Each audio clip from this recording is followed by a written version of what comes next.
best blood.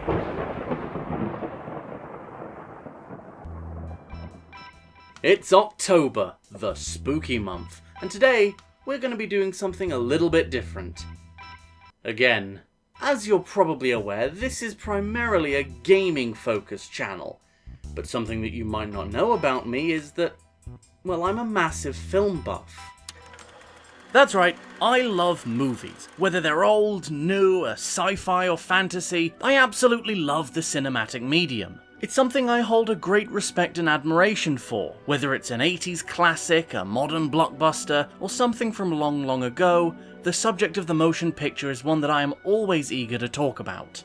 However, movies are a difficult subject to tackle on YouTube, mainly because you can't exactly show much of what you want to talk about without running into copyright trouble. That is, of course, unless the film is so old that it falls within the public domain. Ah, the public domain. The metaphorical orphanage of intellectual property. A magical place where no patent can ever hurt you, no lawyer can bring you harm, and no company can cease or desist your dreams. Pretty much all of cinema's early works have since fallen into the public domain, which gives people like me the opportunity to utilize a large library of films for YouTube with no fear of repercussions from any copyright holder. So today, in the spirit of Halloween, we're gonna have a little look at an old spooky classic and a film that is considered by many to be the first horror movie ever made. The Haunted Castle, directed by early film pioneer Georges Méliès in the year 1896. That's right, 1896. That's so old that they're all dead. But before we dive into this film, a little history on its creator. Georges Méliès was born on the 8th of December 1861 in Paris, France, and for much of his early career was a magician and an illusionist. But in 1895 he attended a private film screening hosted by the Lumiere brothers, the people responsible for that famous footage of a train pulling into a station. Now, Méliès was awestruck by the spectacle of the moving picture, and after failing to buy one of the Lumiere brothers' cameras, travelled to London and bought a film projector known as an animatograph, and being the clever bastard that he was, actually reverse-engineered the thing to work as its own camera. Don't ask me how he managed to do that during an era where people still shit themselves to death. I'm fairly certain he was a wizard. Eventually, Méliès began producing his own films, many of which were mostly what you'd expect to see from the time, essentially just animated photographs, not too dissimilar from what the Lumiere brothers had produced. But this would soon change. See, while most early filmmakers of the time were inventors and businessmen, Georges Méliès was a magician, and so he saw the potential for motion picture to be used for magic tricks. After all, film itself is just an illusion. It is simply individual photographs displayed in rapid succession to create the illusion of movement. So why not go all the way? He's known to many as the father of special effects, pioneering many techniques that would become synonymous with the bulk of his work. From accidentally discovering the jump cut to using painted glass to create double exposures, the films of Georges Méliès were so fantastical compared to the mundane animated pictures of the time. He would even go on to found his own studio and make hundreds of movies, including what some call the world's first sci-fi film, A Trip to the Moon.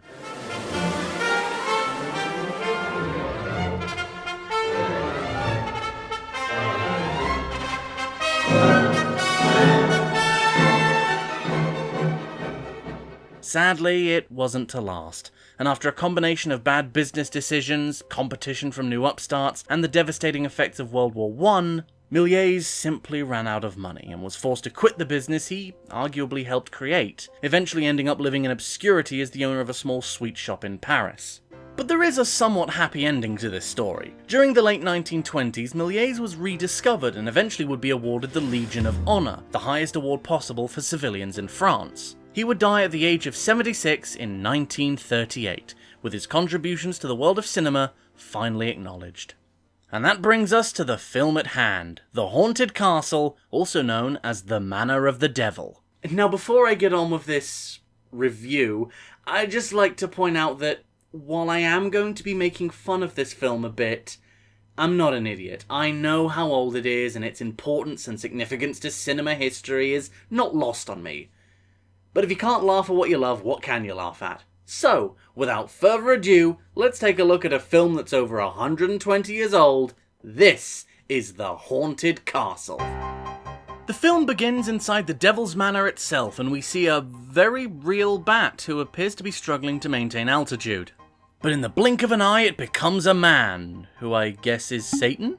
Or perhaps a vampire, since he transformed from a bat. Let's just say it's Satan, since this is the Devil's Manor after all. Seems only polite. The devil, played by Méliès himself, paces up and down for a bit before summoning a comically oversized cauldron which features handles that no one would ever be able to lift it by. Then again, I suppose you wouldn't really need to lift it if you could just jump cut it into existence. Get used to the jump cuts, by the way, because it's literally all Méliès knows how to do at this point. Realising that life inside a grainy haunted castle is lonely, he decides to summon himself a henchman who immediately drops his hat on the floor like an imbecile. Really, George? You're not going to do a second take on that one? Oh, never mind. The hat just vanishes on its own. Well, I guess the devil did it. Thanks, Satan. It's Satine, actually. Just when you thought he couldn't summon anything else, the devil pulls a bloody woman out of his cauldron, who he then immediately shoves into a closet. Go on, get out of here, lass. Nobody wants to see your grainy face. After putting his minion in the oven for safekeeping, Satan makes his cauldron, and himself, vanish into thin air. But before we can wonder when the next jump cut will happen, two mustachioed men waltz in through the entranceway. One dressed as Robin Hood, and the other as an idiot. I would tell you their characters' names, but they don't have any. I'd call them by the actors' names, but we don't know them either. See, actors weren't really credited in early films, so we genuinely don't know who these long-dead people are. Ugh, starting to sound a bit like a creepypasta now.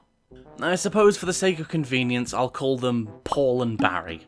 So after the Chuckle Brothers have a look around the castle, a cheeky little imp appears and begins tormenting the duo with excessive jump cut usage. Come on, man, you even put a jump cut in for Paul turning around. What was that about? God, it's like this film is over 100 years old and is probably missing loads of frames or something. Oh, wait. Following the spooky ordeal, Barry decides to just leg it, leaving Paul all on his own. Paul then decides he'd like to have a nice sit down on this stool, but the director clearly had other plans as it keeps moving away every time he tries to sit on it. Eventually, he manages to sneak up on the stool, only to be greeted by a spooky, scary skeleton. Now, you can say that's a dead meme, but since everyone else in this movie is dead, I feel its usage is appropriate. Just then, the devil suddenly remembers he's supposed to be in this movie and makes his return, bringing with him his little goblin thing, who then rolls into his cape and vanishes. I don't know about you, but a goblin rolling into the devil's cape before vanishing is one of the quintessential images of Halloween. On Mars. Paul tries to leave but is stopped dead in his tracks by three people in bedsheets, who I guess are supposed to be ghosts? Or just really lazy clansmen? The devil continues to taunt Paul by bringing out the woman he summoned earlier, only for her to transform into an ugly old crone and then fucking multiply like an amoeba. However, Barry returns triumphantly to save his brother from the becloaked pensioners. They begin chasing him around the castle before... Barry, no!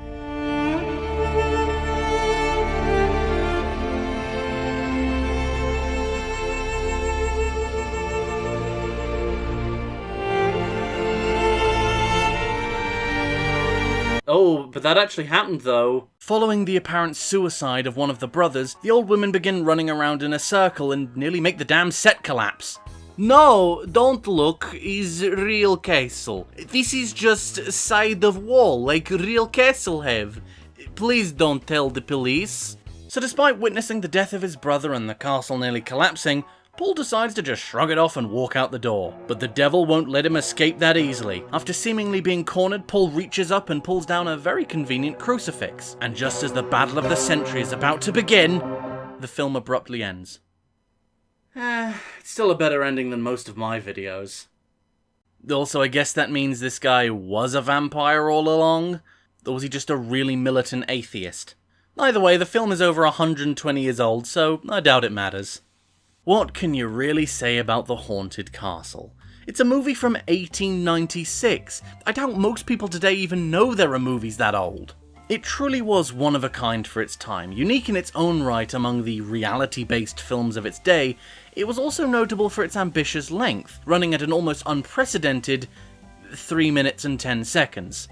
And you people complain about Star Wars running too long. For how much I made fun of all the jump cuts it used, these were literally some of the first special effects in film and probably still freaked out a lot of people when it was first shown. Méliès eventually got a lot better at using jump cuts, or stop tricks as they were known then. In his later films, they became much less obvious and a lot smoother. But as it stands, The Haunted Castle is a special little film, and as much as I made fun of it, I genuinely do enjoy it for what it is. It's a piece of cinema history that we honestly owe far much more to than I could ever say here. So here's to you, Georges Méliès. Here's to you and your magic. Well, I hope you enjoyed that experimental content. I don't normally make videos like this, but it's a subject that I'm very passionate about, so I figured it might be fun. Oh, and don't go thinking this is it for Spooky Month. I've got something special coming your way very soon. What is it? You'll have to wait and find out. Suspense!